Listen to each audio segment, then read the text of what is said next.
Hey everybody. If you watch my last video, what does your church teach? Mark had left me some good comments at the bottom. I was asking for feedback in terms of whether your church taught anything about prophecy or the millennial reign of Christ or um, end times or any of that. Um, and what I had said is basically that I'd been looking at a new church and I'd gone, I don't know, 7, 8, 10 times, both to church or different events, and I'm starting to realize that it's very likely that they don't teach um, maybe a literal view of end time events. I'm not sure yet because they actually haven't said anything, but based on some conversations at a Wednesday night session with some current members of that church, I'm pretty sure that they haven't been teaching about the millennial reign of Christ. And so I left a message in the last video saying, give me some feedback to see what your thoughts are, what your church is doing, and Mark did, and I appreciate that. I guess what I also did in there is I didn't explain why did I end up at this church potentially that I started going to, and it's a little bit personal in that after I came to faith 8 years ago, I guess it's been now, and studying the Bible seriously for a year and a half or 2 years before that, um, created a big division in my family. And long story short, in trying to patch that up or salvage it would be a better way of saying it. There was a little experiment about coming to going to a church, a neutral church that nobody had been to yet, experiencing church, a new church for the first time, with no preconceived biases about the church. And my only criteria was that it was Bible believing, Bible based, and the family members' um, criteria was that they it needed to be about the gospel and Jesus, which I didn't have any problem with. So we got that, and I went around and I picked out 3 or 4 churches that I thought kind of fit everybody's criteria, and this one church in particular, we went there based on a recommendation I had received about that they were very gospel oriented, but they taught the Bible, verse by verse, and so it seemed like from the description a good test case, and so we went, and sure enough, they were teaching something in the Old Testament, but by the time they got to the end of the service, the pastor turned the whole thing around to being about Jesus shed blood on the cross, and that we're sinners and we're saved by grace, and the gospel message. And it, I'll just leave it at this: is uh, it's probably a whole nother video about what does the gospel mean to people that aren't sure of that God exists at all. So long story short, it was a failed experiment. Um, the gospel seemed pretty drastic in the way it was preached, or just, the truth of the gospel seemed pretty drastic. But regardless of that, that's how I got to this church. And then, so the question isn't about, um, and this is the base of this video, the major things or the minor things, and where does prophecy fit? And I guess, um, you know, it's easy to talk about the extremes.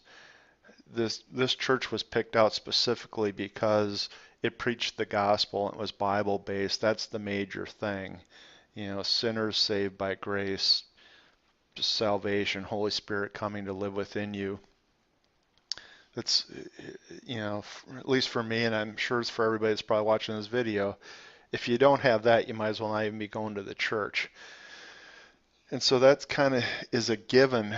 And then the question is how much of the other things matter in the scope of things? And um, part of this is, and maybe other people watching this video have the same thing, is I'm coming from an environment where I'm pretty sure nobody in my uh, family, even you could draw a ring or two out from my immediate family, would be what you'd say is a born again Christian, and I'd say many of my friends, if not, I'm having a hard time thinking of any of them that I'm positive are born again Christians. Um, and so it's rather lonely in terms of having nobody that you can share your faith with, and then to not have a church with shared, people around you with shared beliefs is the part I was struggling with. And so I was just trying to get other people's opinions in terms of how important it is for them to hear anything about, the second coming doctrines or whatever, because for me it's probably sitting on the more important side, and I'm trying to separate out whether I think that because that's coming from just my passion in terms of the Bible, and I shouldn't be so strong on that, or whether, uh, you know, prophecy or end times or whatever, since it isn't a major, it fits into the minor category, and it's like debating, you know, whatever. Did Barnabas write the Gospel of Barnabas? I mean, whatever the if you want to say the smaller debates are, does it fit into that kind of category? So, what I'm going to do here in this video is lay down why I think, although it's not the major thing, why I think it's important biblically, but I still haven't made up my mind, and I've received some great feedback in terms of, at least how one other person thinks about it, but I still haven't made up my mind, and I'm struggling between, just that fellowship relationship, want other people to talk to that can at least accept having these kind of discussions versus how significant is it biblically. And so there's my conundrum. I think I described it better this time, a little bit more context, and this video really is more about, I know, it's not the major thing in the Bible. If you're not preaching the gospel at church, for me, there's no point to even going to church if that isn't the basis. Because if you're not going to be saved, you're wasting your time at church. Not to be harsh, but that's a very real situation for me. The friends and family around me are very bold in secular humanism and see, you know, Bible believing Christian as a complete joke. Um, with tinges of mental illness, that kind of complete joke. And I think people know that that's what's reported in the media. Um, and so that context of, Bible believing Christians being now foisted to something that is not completely right. That's that's where I'm coming from. And so I'm going to now go into the passages and would love again feedback in terms of how you see these passages. What did I miss? Because the Bible's huge. I'm not even going into Old Testament stuff, strictly New Testament, and just, well, I think other than one set of verses, and then leave it open questions, see what you guys think. So thanks. Okay, so we're over here in Bible Gateway, King James Version. I'm just going to go through a series of passages that talk about or point to the significance of prophecy in Scripture. And I guess what I want to try and make the case is that because we're so close, at least in my opinion, and I think, based on the nature of the videos that I've done and the scads of videos that are now available from very, very credible scholars, Bible scholars, I'm going to make the case that given where we are in the timeline of history, um, understanding prophecy is much closer on the scale to major than it is to minor. And that's my conclusion coming out of the back of this. But again, I'm probably biased because I've been fairly isolated given my opinion uh, and what I believe compared to family and friends and all that. And then again, finding a church where so far it hasn't been discussed doesn't feel good to me. And so I'm just going to put out a perspective and see what you guys think. So in Matthew 11, verses 9 through 11, let's just read this. This is about John the Baptist. But what went ye out for to see? A prophet? Yea, I say unto you, and more than a prophet. For this is he of whom it is written, Behold, I send my messenger before thy face, which shall prepare thy way before thee. Verily I say unto you, among them that are born of women, there hath not risen a greater than John the Baptist. Notwithstanding, he that is least in the kingdom of heaven is greater than he. So I picked this one out only because it makes a real significant tie with the Old Testament. The very last verses of the Old Testament is Malachi chapter 4, saying, I will send Elijah to prepare the way. I forget how exactly it's stated. Probably should have put the verse in here. And now we see in Matthew, here is John the Baptist. Now he's wearing the clothes of Elijah. Some people even think his dad received the clothes from the temple when he served and first heard about the fact that John was to be born. But he was in the spirit of Elijah. He dressed like Elijah. He was in the wilderness like Elijah. He was preparing the way to the Lord like Elijah was supposed to do. And if the Jewish folks would have accepted Christ as their Messiah, John the Baptist would have been Elijah. So why is this wrapped up in, and why am I starting here?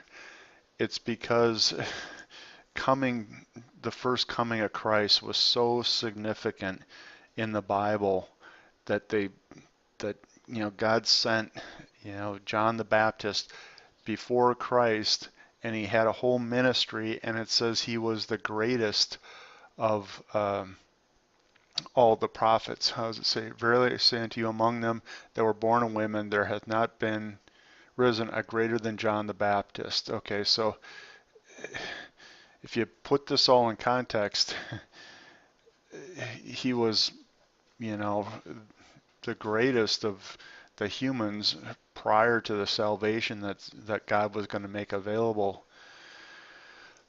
going forward. So, and that the least in heaven is greater than he. And so, I would say that that's putting it up there in a very significant space. Now let's just roll down here.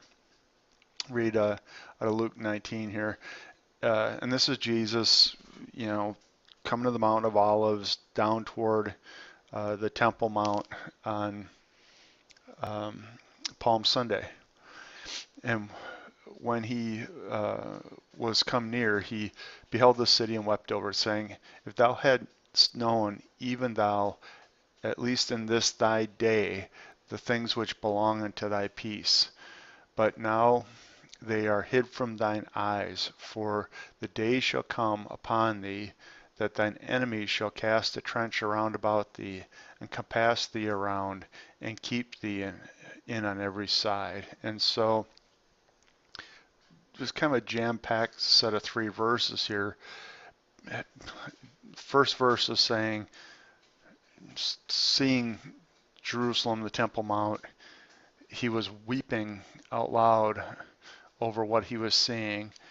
Then he's saying that the Jews should have known this thy day. Well, how would they have known that? And the simple thing was John the Baptist had been preparing people, saying, he's coming, I'm not worthy to loose his sandals, identified him when Jesus was baptized, told some of the disciples of John the Baptist that he was basically that he was the Messiah, he was the one that was written about. So there's a whole bunch of ways that they should have known, but it says this thy day, and that's very specifically, why Daniel's 70-week prophecy was there, because if you calculate it out to the day, it points to Palm Sunday. And so the Jewish, Pharisees and Sadducees should have known this thy day. They were supposed to be experts in the Torah, but they didn't believe it, or they didn't know. Probably more likely most of them didn't even know. And here comes Jesus riding on the foal of an ass, as also said in the Old Testament. And like I say in Malachi, it was Elijah was going to come before him. So what's the third verse here? It's the judgment verse. For the days shall come that thine enemies shall cast a trench around thee and compass thee around. Well, this is the destruction in 70 AD, because they didn't know this thy day. So this set of verse is very important, because it's giving us a little foreshadowing. Jesus weeping out loud because the Jewish people didn't know the day and the return of their Messiah, and because they didn't know it, and they demonstrated they didn't know it by telling him to have his disciples stop singing, what is it, Psalm 113 through 118, is it the Hallel song of the Messiah, right? Then they're going to be hid from thine eyes. So now there's a supernatural, blinding of the Jewish people, and then comes destruction or judgment. And if you want to think about this, that might be a little allegory of what might be coming up here in the near future on earth. Well, we'll get back to that in a minute. Let's go back to now 2 Thessalonians, and it says here, and with all deceivableness of unrighteousness in them that perish, because they receive not the love of the truth, that they might be saved. And for this cause God should send them a strong delusion, that they should believe a lie, that they all might be damned who believe not the truth, but had pleasure in unrighteousness. Now this is 2 Thessalonians, and it's talking about the second return of Christ, okay? And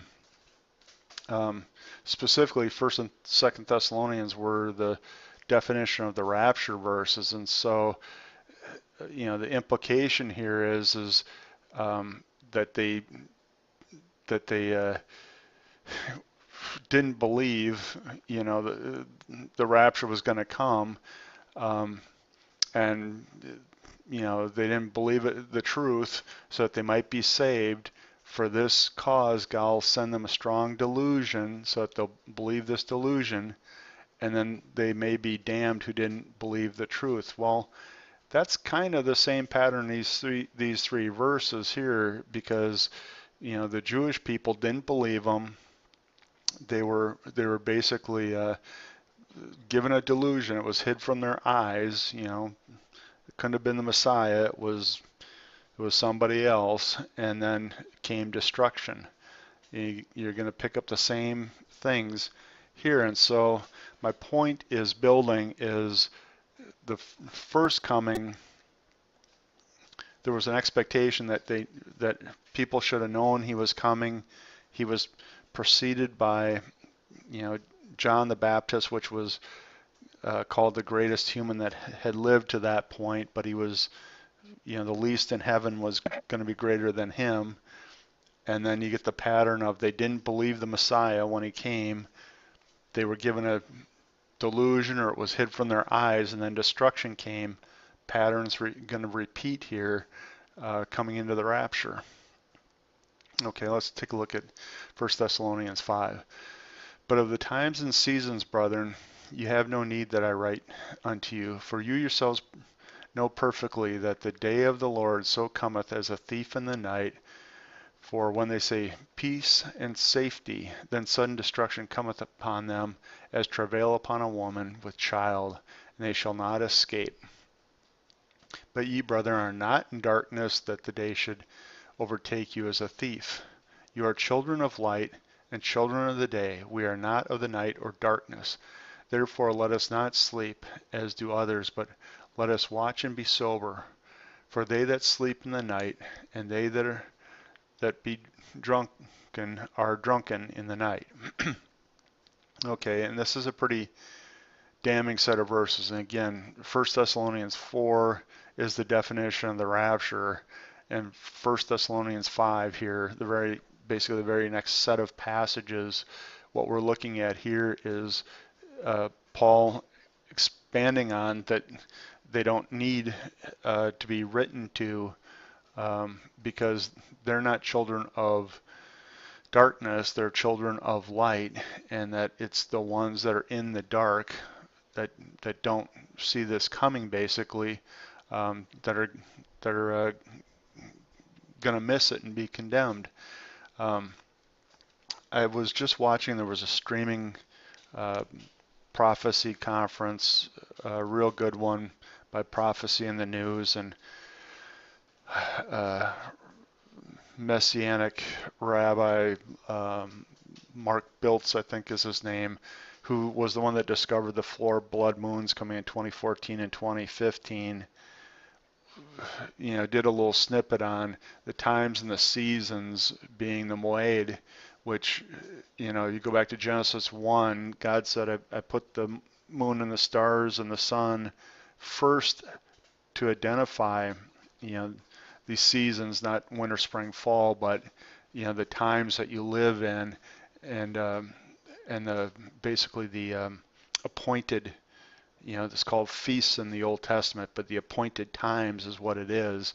And boy, did he ever blow me away. Some additional information on the blood moons and the eclipses that are going to occur in the next 2 years that are just screaming something. And he's unwilling to speculate what that is. But oh my goodness, once you hear the whole story, I think you just, who knows. But anyways, so here what we have is a reference to these appointed times, and that Mark Biltz also made the strong case again, which I've done the videos as well as a bunch of people on how Pentecost could have been the rapture of the church, looking at the harvest seasons. And Mark Biltz makes a super strong case for the rapture being on Rosh Hashanah, or he called it Yom Teruah, which is the blowing of the trumpets. Same thing, Feast of Trumpets, blowing of the trumpets. It's all the same day. And so, that gets picked up on verses related in Thessalonians here to Rosh Hashanah. So he makes that really strong case. So we get all that, and then when they say peace and safety, then comes sudden destruction upon them who are they're the ones in the darkness, right, that aren't watching. But ye, brother, are not in darkness, that day should overtake you as a thief. You're children of the light. And so what this passage is saying to me is that there's an appointed time that we should understand what it is, because we should be studying the feasts of the Lord, or the appointed times of the Lord, okay, that we should know perfectly well the day of the Lord that is coming, because we're in the light. We've studied the appointed times. We study prophecy. Then you get this little indicator that people will be talking about peace and safety, then sudden destruction is going to come, and they shall not escape. And the ones that are, fazed by this or don't get it are the ones in the darkness. Now, let's look at one other reference here that is very similar to that passage. Okay, so, and unto the angel of the church in Sardis, right, these things saith he that hath the 7 spirits of God and the 7 stars. I know thy works, that thou hast a name, that thou livest and art dead. Be watchful and strengthen the things which remain, that are ready to die, for I have not found thy works perfect before God. Remember therefore how thou hast received and heard, and hold fast and repent. If therefore thou shalt not watch, I come on thee as a thief, and thou shalt not know what hour come upon thee. And so here we see the reference to the thief again for the people in the church of Sardis that weren't watching. And so it points to, again, you've got, this is specific to one of the 7 churches that are given in Revelation 3. And I do subscribe to that the 7 churches model the 7 ages of the church during, the the age of grace, or whatever you want to call the church age here. And Sardis, again, if you subscribe somewhat to that, is representative of the predominant Protestant denominational churches. And again, that's not me talking. That's what a lot of the prophecy scholars talk about. But not only is there that sort of church age halo, but any specific church in any age could be representative of Sardis. And what's Sardis all about? Well, they talk about being a name, that a name like everybody gets it, that they live, but they are dead. And again, I don't want to cast aspersions on anybody's personal denomination, because this doesn't have anything to do with a denomination when you get down to the individual church level. And then all of these 7 churches have a personal application, a homiletic too. So you may be sitting in, the quote, righteous church of Philadelphia. You personally may be sitting in there, but you might suffer from the sins of Sardis, meaning you may look like a Christian, but you're dead inside. Okay, so you could be suffering from the sin of Sardis sitting in the church of Philadelphia. So I just want to make that clear, that you say there's church ages, and oh no, we're in the age, we're looking at church of Sardis, and oh, that's, if that does represent the the denominational non-Catholic churches, it's not picking out any individual church and saying it's this. It's just symptom of the church age. Okay, so the problem with them though is, since they're dead inside, or the individual that has this sin, they're dead inside, is that Jesus is going to come as a thief. And see here, therefore thou shalt not watch, which to me says, if you're watching prophecy, you're watching the appointed feasts, you're looking for his return. And if you're not watching, he's coming as a thief. And again, this Mark Biltz, this Messianic pastor, also pulled out, the 10 virgins parable, where 5 of them didn't have the oil or have the Holy Spirit, and they were locked out. And he pointed to another parable. The servants and the master went away on a long journey, and they were beating. I forget how the whole parable comes together, but they assumed he was gone, so they were beating their servants, and then he came on them as a thief in the night. And so Mark Biltz's point about this comparison of coming on him suddenly as a thief was, it's always in reference to somebody that's not watching, somebody that's not paying attention, and somebody that prophetically wasn't looking forward, and possibly not in belief. And so that's why I picked out this one in Sardis. And again, this could be representative of denominational Protestant church age, but set that aside for a second. It also has personal application. So I think we made that point. Okay, and then the other reason I think prophecy is important is because in Revelation, it's the most clear set of passages about the consequence of non-belief. You can get through the Gospels, and you get into Paul's epistles, the consequence becomes more and more apparent.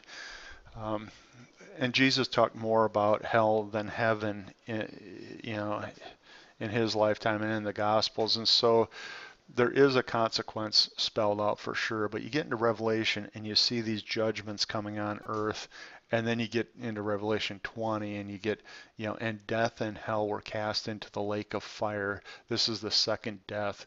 Whoever was not found written in the book of life was cast into the lake of fire. The consequence is so serious, and now I'm bringing this up in the context of prophecy only because what motivates somebody to want to die to themselves, which is the process of basically repenting from your sin, turning from your sin, taking up the cross and following Christ. Well, part of it is the Father needs to draw you. You have to, accept that transaction, Jesus' death on the cross and his resurrection for your sin. But there's got to be a motivating factor because many of us, including myself, you're trapped in your sin prior to salvation, right?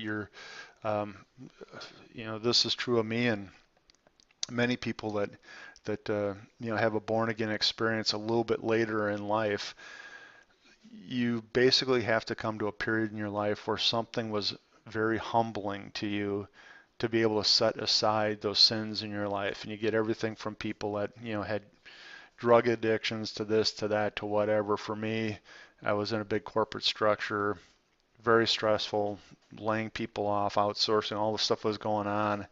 And I started listening to the Bible as a distraction on CD.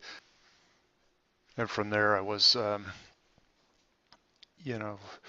writing down verses that, having not read the Bible growing up, I didn't know 60, 70% of what was in the Bible. And it took a couple of years, but I just checked everything 9 ways to Sunday between archaeology and facts and history. And eventually the prophecy stuff was the stuff that got me, because how could something be written in advance and then happen? And there were so many instances of it in the Bible that for me was the miracle sitting right there in the Bible, and it was unavoidable.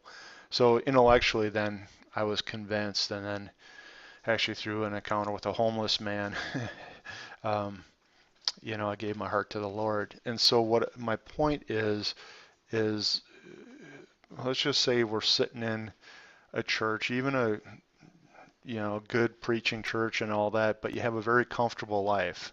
Maybe you have a good job, nice cars, the family, the whole thing, and you hear the preaching in the church, but like my past, I just couldn't connect it to daily life. The Holy Spirit wasn't in you, and before you come to faith, the Holy Spirit's not in you. You don't have a lot of personal application, even if you feel a twinge of guilt here and there based on what the preacher says. At the end of the day, there's got to be a situation, a crisis, something that challenges you to evaluate what you're doing, what you're believing, rethink, the reality of God and the bigger questions in life. And I'm going to say as a premise, and again, I could be, too strong on this, but if we're this close to the end, and again, I wish everybody could have seen that Mark Biltz presentation. It was just one more, convincing set of proof something is afoot in the next couple of years. For this close to the end, and you're very comfortable, and you're sitting in your big church, and it was in a wealthy suburb and all this, and so you can imagine what is the thing that starts causing you to evaluate your own life. If you're not having a personal crisis, I think knowing or suspecting or having somebody say that we think there's lots of signs that we're coming into the end times coming from a pastor, might that not shake up a a Laodicean-like church, or even a church that is Philadelphia-like but isn't preaching um, anything about the second coming. Okay, so that's my overarching premise. And when you study prophecy, you not only get the reality of the time you live in, so that you're not in the dark, but you're in the light. You're seeing the miraculous way the first set of appointed feasts were fulfilled by Jesus, and you know that this is significant to look at these appointed times for the second coming. So, you've got that, and then you see in Revelation both all the judgments that are inescapable with over half the world perishing, and then the eternal damnation into lake of fire. Maybe that's just too hard. Maybe it's just too much fire and brimstone. But if I was in a church that never talked about it and I was affluent and everything was coming up roses every day, what would cause you to reevaluate that situation? And so there's my challenge. Yeah, we talked about hell and death being thrown in the lake of fire. This last one here is, it's used a lot. I'm not trying to use it to guilt anybody, but every time it's read, I take a personal check on this. So let's just take a pass through it. Again, the word of the Lord came unto me, saying, Son of man, speak to the children of thy people, and say unto them, when I bring the sword upon the land, if the people of the land take a man of their coast and set him for their watchman, if when he seeth the sword come upon the land, he blow the trumpet and warn the people, then whosoever heareth the sound of the trumpet and taketh not warning, if the sword come and take him away, his blood shall be on his own head. He heard the sound of the trumpet and took not the warning, his blood shall be upon his own head. But he that taketh warning shall deliver his soul. But if the watchman see the sword come and blow not the trumpet, and the people be not warned, if the sword come and take any person from among them, he is taken away in his iniquity, but his blood will I require at the watchman's hand. So thou, son of man, I have set thee a watchman unto the house of Israel. Therefore thou shalt hear the word at my mouth, and warn them from me. When I say unto the wicked, O wicked man, thou surely die, if thou dost not speak to warn the wicked from his way. That wicked man shall die in his iniquity, but his blood will I require at thine hand. Nevertheless, if thou warn the wicked of his way and turn from it, if he does not turn from his way, he shall die in his iniquity, but thou hast delivered thy soul. Okay. And an easy way to try and make yourself feel better about this is, he's talking about, Son of man, speak to the children of thy people. And you could say, well, we're in the Old Testament, he's speaking to thy people. This prophecy is for the Jewish people. Okay, but the problem with that is this isn't a Levitical law. This is the nature and character of God, which does not change. And so, I personally don't think we can dismiss this one. So, two things. One is, whoever's watching this video, at least you have an understanding, or you wouldn't be watching this video. So in some sense, we are watchmen and women because we at least have this base knowledge. Second thing I would say is, for a church and for a pastor, especially in the way the church functions today, where the knowledge and the teaching all comes from the pastor, and a lot less from the elders or whatever, are they going to fall under judgment by being the de facto watchman for their church? I'm not saying that's true. It's like an open question. How would God see this? So, I don't know. There's a warning, I guess. There's all I'm going to say. So I'm going to wrap it up, I guess, by saying that, the major is hearing the gospel, being saved. But I think we went through all these passages and saw that in the first coming, it was very specific to God that they knew Christ when he came so they could be saved. And, we saw the pattern there where they should have seen, they should have known, they rejected what they were heard, it was hidden from them, and then came destruction. And now we see potentially in 2 Thessalonians, I think we were, that the pattern potentially is going to repeat the same way at the second coming. And so I'm going to say that given the time we live in, given the significance of the first coming of Christ that prophecy had, that that in general the Jewish people didn't recognize this thy day, and the consequences were so severe. And in the second case, the second coming, they move right into judgment and the tribulation, those that are in the dark.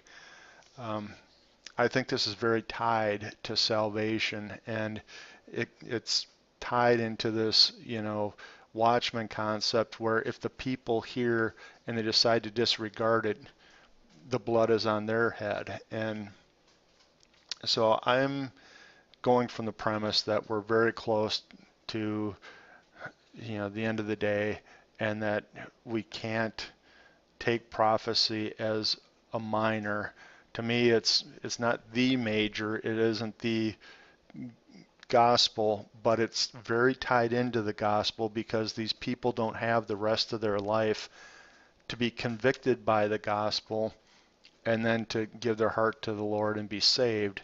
They've got whatever amount of time, if we're in the last generation, between now and the rapture. And so I think here is where prophecy is tied into the salvation message because of the time we live in. So it may not be the major thing, but it's just a half step below it right now, and it's tied into salvation. So it's a major, minus a tick.